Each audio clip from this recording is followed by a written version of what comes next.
साताऱ्यातल्या अनंत English school इथे उदयनराजे यांनी सहकुटुंब मतदान केले। साताऱ्यामध्ये राष्ट्रवादीकडून उदयनराजे स्वतः उभे असून त्यांच्या विरोधात शिवसेनेचे नरेंद्र पाटील हे निवडणुकीच्या रिंगणामध्ये आहेत। संपूर्ण राज्याचं लक्ष या लढतीकडे लागले। नरेंद्र पाटलांनी उदयनराजेंना चॅलेंज दिलं होतं आणि ते चॅलेंज उदयनराजेंनी स्वीकारलं होतं। आज मतदान पार पडतंय, यानंतर कोण बाजी मारणार याकडे सगळ्यांच्या आता नजरा लागलेल्या आहेत।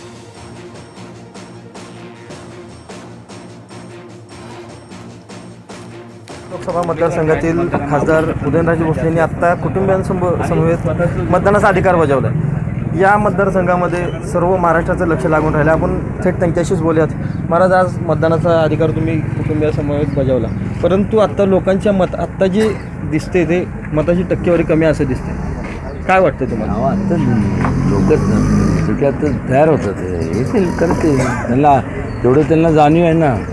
ही एक चळवळ आहे, ही हुकुमशाही उकरून टाकून फेकून दिले पाहिजे। गेल्या दोन इलेक्शनमध्ये तुमच्या मताधिक्याची संख्या जास्त होती, परंतु या इलेक्शनमध्ये आता हा जो सातारा मतदारसंघ आहे हा शिवसेना भाजप असेल यांनी मोठ्या प्रमाणात लावून धरलेला होता। कारण मुख्यमंत्र्यांच्या सभा असतील, उद्धव ठाकरे स्वतः इथं आले असतील किंवा आदित्य ठाकरे असतील, तुम्हाला याचा काय फरक पडेल असं वाटतं? अहो, ते काय आलं तुम्हाला सांगतो, काय झालं या 4 वर्षाच्या काळाने एवढं नाराजी होती ना त्यांच्याबद्दल, तर त्यांना वाटलं आता उदयनराजेंच्या मतदारसंघात गेलं काही कोण टी व्हीवरती दाखवत नव्हते ना त्यांना कधी कुठं, तर ते निदान आपण उदयनराजेंच्या मतदारसंघात गेलं तर आपल्याला दाखवतील टी व्हीवरती, म्हणून ते इथं येत होते। आणि माझी काळजी आहे ना शेवटी कसं चाललं आहे उदयनराजेंचं, दोघांचे मित्र आहेत, त्यांनी सूचना दिल्या तशा त्यांच्या लोकांना की तुम्ही ते असं करा, बाकीचं जोडून द्या सगळं काय।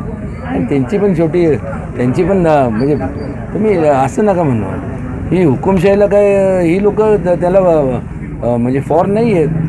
म्हणजे उद्धव ठाकरे आणि देवेंद्र फडणवीस हुकुमशाहीला अजिबात फॉर नाही आहेत। जे आहे ते केंद्रात ते दोघं बसलेत ना जोडी ती पण त्यांच्या पुढं करणार काय? कारण की कसं आहे, त्यांच्या पक्षाचे ते प्रमुख असल्यामुळं परत त्यांचे इथं त्यांचं काहीतरी परत हे व्हायचं ना, डिस्प्लेसमेंट काय असतं ते। तुम्ही मुद्दे काय घेऊन लोकांपुढे गेलं तर पूर्ण किती केले, कम टू द पॉईंट ना। ते ह्यांच्याकडनं झालंच नाही काय म्हणून बगल दिली आणि मग सांगायचं यांच्याच लोकांनी हो ते मग आमचं सरकार होतं आणि मग त्यामुळं ते उदयनराजे फुकटचं क्रेडिट येतं, ते वा फुकटचं।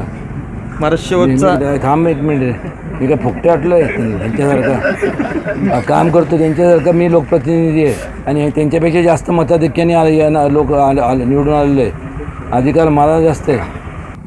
तुम्हाला काय वाटतं? नाही विचारा ना त्यांना कसं माहीत नाही ना, मतदान वाढणार का कमी होणार? हे आता ह्यांना काय बाकीचं माहिती आहे, त्यांना विचारलं ना। अजून काय मी काय सांगू, ही आपली गँग आहे सगळी, खरं सांगा आहे की नाही? हां, गिव मी 5 होते। सातारचे लोकप्रिय खासदार यांचं म्हणणं आहे की यावेळी सुद्धा मताचा टक्का नक्कीच वाढेल। ओंकार कदम, साम टीव्ही न्यूज, सातारा।